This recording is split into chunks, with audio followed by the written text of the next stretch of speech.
Today on the podcast, we are going to talk about learning what it looks like in postpartum. Now, that sounds crazy. You're not going to school, you're not getting a degree, but I can promise you that postpartum is a massive place for growth and learning. And not just for baby, but for you too. Now, when I first started medical school, the first couple quarters, you have this ramp up where you're kind of expected to meet the level of everybody else. You're expected to rise up and learn how to learn super fast, super quick, how to analyze information at the drop of a hat. You're now no longer the smartest kid in the room. You are likely just average in a group of very, very intelligent people. And it's really hard to learn that quickly. So you quickly have to learn, what is your learning style? How do I learn? And how do I pick apart information to extract the most critical points for the baseline of understanding? So how do I learn what the through line is? What is the theme? So that I can build in little facts to paint the picture instead of trying to learn it all. Because people that try to learn it all don't get very far. And so what I wanted to talk to you today about is how to go about doing that in postpartum. And I can guarantee you, the one time that I felt like that outside of medical school is postpartum. Postpartum is filled with numerous different things that will overwhelm your senses. You'll have to have so many questions. How many diapers are accurate? How much should I feed them? How do I bottle feed? How do I get them to nurse? What if they won't latch? What if they fall asleep before I can burp them? What if I have, like random things that happen to your body, to their body? How do I get sleep? How do I not fight with my partner? How do I manage this world? And I will say that there are 4 phases to learning. And the first one is going to be unconscious incompetence. And I think that most people are in this stage before labor. Like, you're kind of like, I've got this, I'm ready, I think I'm ready, I'm never going to be ready, but like, I have no idea what's going on, but like, I don't know what I don't know. It's just like, you don't know what you don't know. I have no idea what I don't know. And then I feel like as soon as you're handed the baby in the car seat and they're like, bye, here's your discharge papers, you're like, what? I have to do this? By myself? Really? Okay. That would be conscious incompetence. Like, I have no idea what I'm doing. I don't even know if I'm going to buckle this correctly. The nurse isn't licensed to really help me buckle them in correctly. I have to go to my house and not have nurses helping me? And what do I do? And like, all these things come up in your head and it feels like this world of chaos. That is the stage where you probably will feel the most overwhelmed because it seems like it's almost impossible to learn all these things. I think that for me, the most helpful through line was actually getting to know my baby and learn his cues and his needs, instead of trying to absorb all of these facts and figures. So I created the understanding that I was going to watch for hunger cues, sleep cues, and I was going to follow a set routine for him so that I had consistency and he had consistency. And then finally, I made sure I had the very, like, strategically had all of the physicians I needed in place. Now, my son needed a specialist on board for his condition, but I had planned that far in advance. But that gave me a sense of, I have the solid ground that I'm going from, and from here, all the decisions are going to get a little bit easier because I have my core tenets. I have my core belief systems or the through line of what I need to know. After a couple weeks, you'll begin to learn what your baby needs and wants are. You'll begin to learn how to nurse, how to bottle feed, what is the trick per se for your child, or when are they going to be the most fussy. And I'll give the big caveat to here, this will change every week, if I'm really being honest, because your child is learning at like an exponential rate and they're growing at an exponential rate. So a lot of times it's not always going to be the same, but you will feel more in control because you'll have a little bit more, your hands will be a little dirty. Like, you'll be ready. You'll be getting in the role of being a mother, but you won't feel competent. You still will not feel confident for a couple months.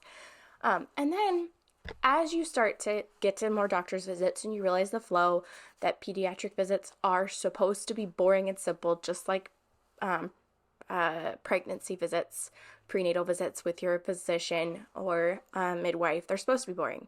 If they're not boring, that means something's wrong. So like, oh my God, they're doing great. They're hitting their milestones. That's awesome. Do you want to vaccinate? Let's get their vaccinations done. Like, that's it. That's it. And I think that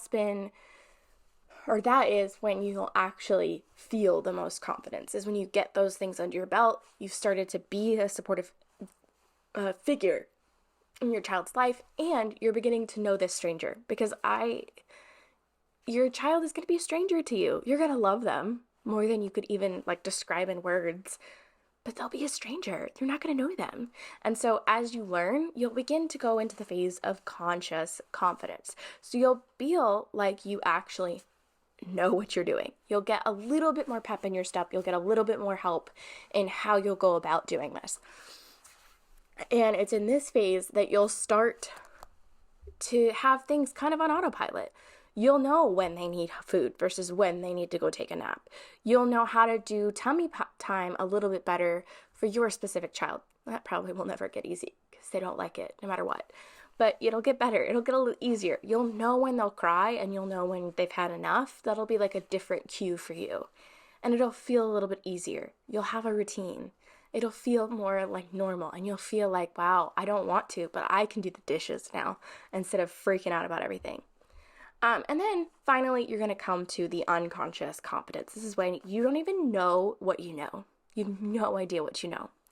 Now, I want to pair this with a couple of things. Number one, the emotions of learning are super important. And in this case, you are in a massive shift in your HPA axis, which is your stress response. Your body is rewiring a lot of hormones, and there's a lot going on in your physiology. But as an emotional standpoint, you're scared to death. There's no other way to put it. Now, if it becomes to the point where it inhibits your life, you're unable to sleep, you can't do what activities you normally would do, then it's time to talk to your physician about postpartum anxiety. That is something that does happen. It is a little bit less frequent than postpartum depression, but it does happen.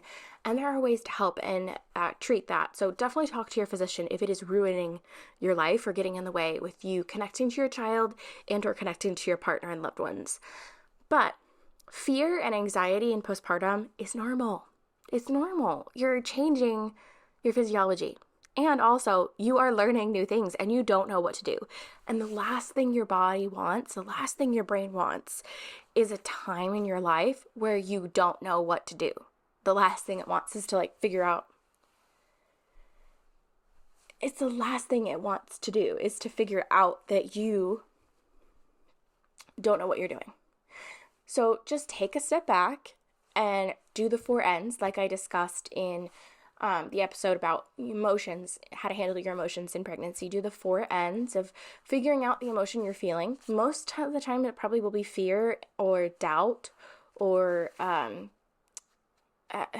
demotivation, like feeling of overtouched. All these emotions are very common in postpartum and they can be normalized. You can actually find out the facts because it's really easy in your mind when it's had all these stressors, changes in physiology, and you're in the unknown that feels very insecure, that you're going to go through the inability to see the through line or the facts.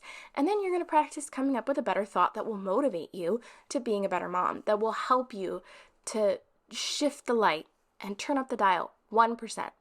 We're not trying to go from, oh my God, I'm a horrible mom, to I'm the best mom ever. That's not going to happen. Your body will not believe that. It won't work. You want 1% better every single day. And then the other thing I want to mention to you is something called the Dunning-Kruger effect. And I say this very as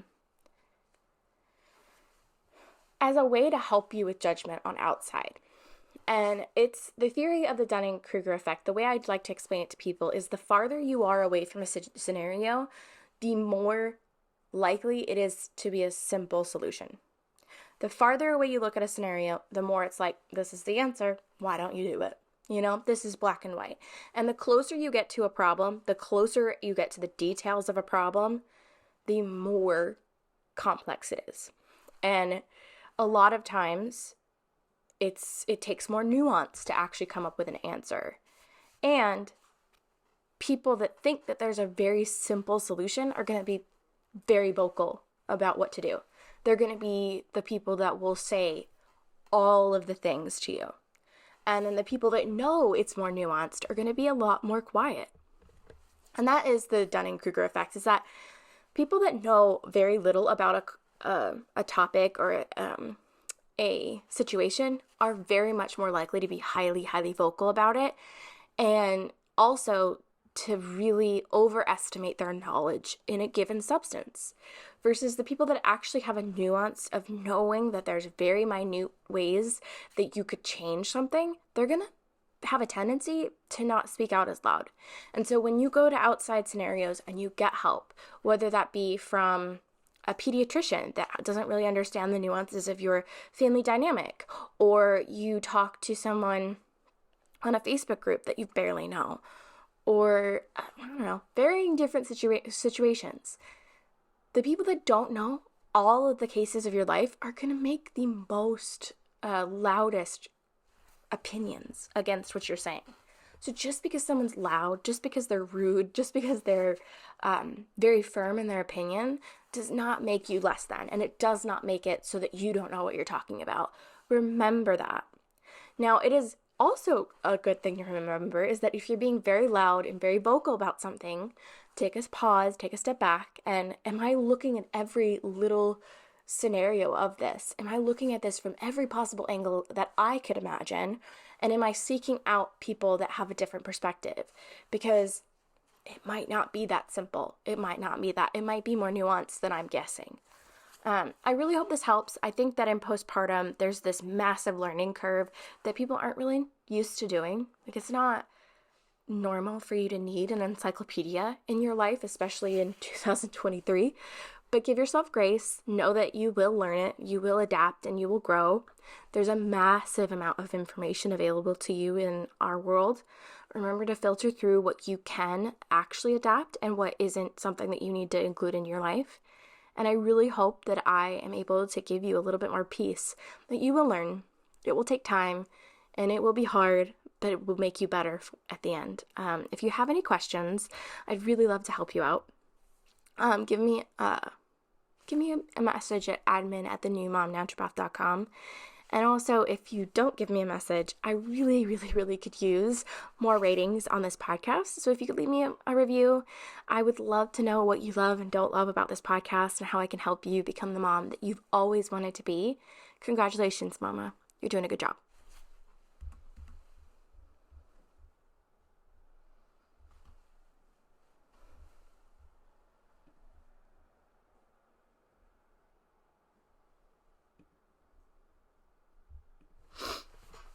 Okay.